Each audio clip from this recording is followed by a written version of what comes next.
Naging usap-usapan online ang posibilidad na muling pagtatambal ni Kim Chiu at Gerald Anderson sa isang proyekto. Gayunpaman, ayon sa mga lumalabas na haka-haka sa social media, tila hindi pa ito ang prioridad sa ngayon para sa aktres.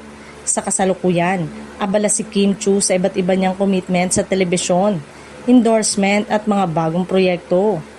Patuloy rin siyang nakakatanggap ng suporta mula sa kanyang mga tagahanga na sumusubaybay sa bawat hakbang ng kanyang karir.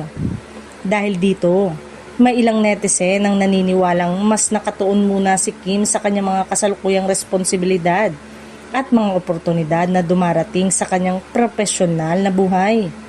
Wala rin namang opisyal na anunsyo tungkol sa posibleng proyekto kasama si Gerald. Samantala, patuloy ding gumagawa ng sariling mga proyekto si Gerald Anderson at nananatiling aktibo sa industriya ng showbiz. Dahil pareho silang abala sa kanilang karera, hindi pa malinaw kung magkakaroon ba sila ng pagkakataong magsama muli sa isang production. Maraming pa ring fans ang nagsasabing magiging interesting kung sakaling mag-cruise muli ang kanilang landa sa isang teleserye o pelikula.